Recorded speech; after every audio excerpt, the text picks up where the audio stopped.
आइए सुनते हैं आज की कहानी चमत्कारी कुर्सी।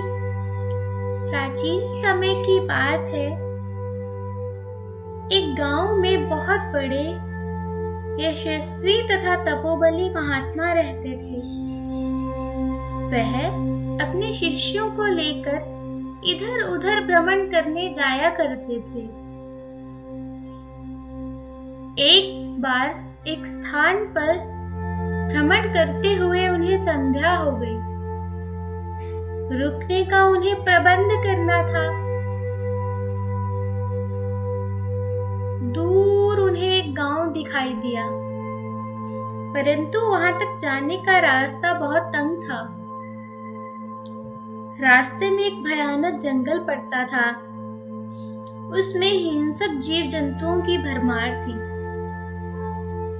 जैसे तैसे महात्मा जी ने अपने शिष्यों के साथ वह रास्ता पार किया।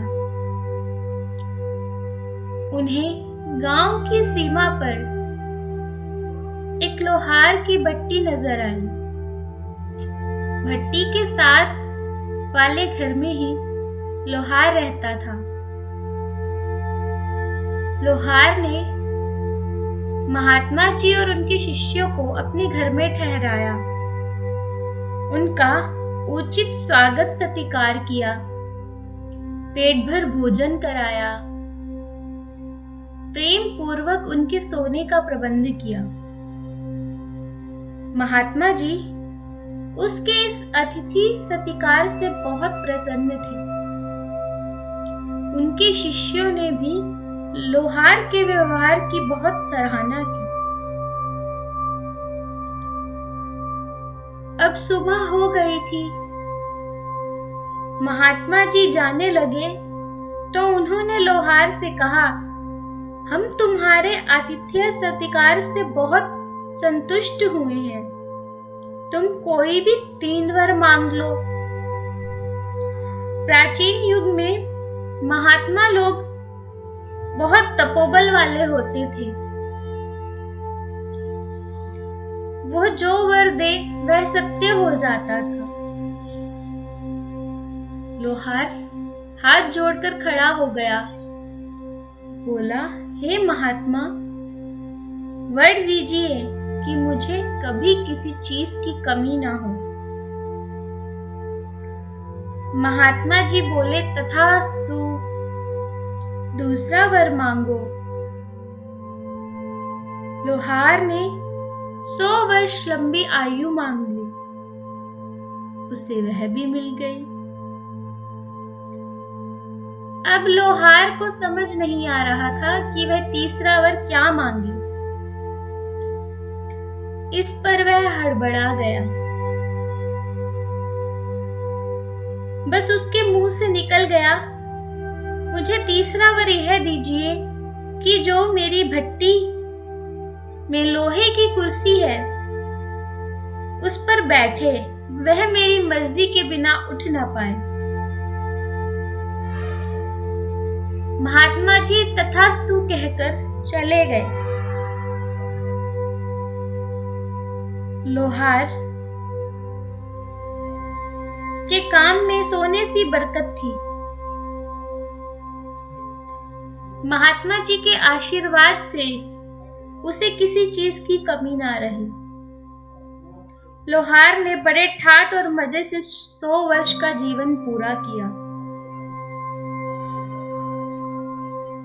खूब हट्टा कट्टा सेहतमंद था वह। दुनिया छोड़ने का समय आया तो उसे लेने यमराज आ गए। लोहार घबरा गया। तभी उसके दिमाग में एक युक्ति आई। उसने यमराज से कहा, महाराज, आप उस लोहे की कुर्सी पर विराजिए। मैं जीवन के अंतिम कार्य निपटा कर आता हूं। सिर्फ थोड़ा सा समय लगेगा।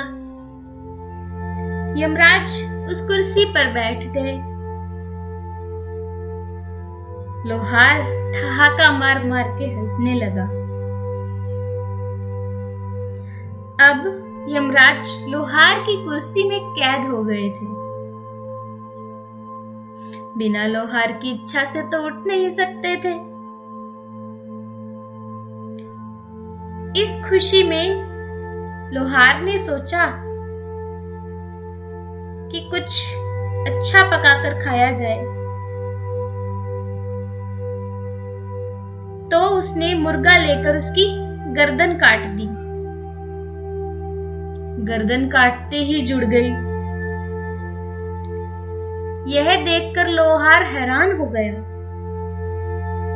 बात भी सत्य थी। बिना यमराज के किसी की मौत कैसे आती? उसने एक बकरा काटा, उसकी भी गर्दन वापस जुड़ गई। लोहार ने सोचा, चलो दाल रोटी और खिचड़ी ही खा ली जाए। इसी तरह करते करते एक साल बीत गया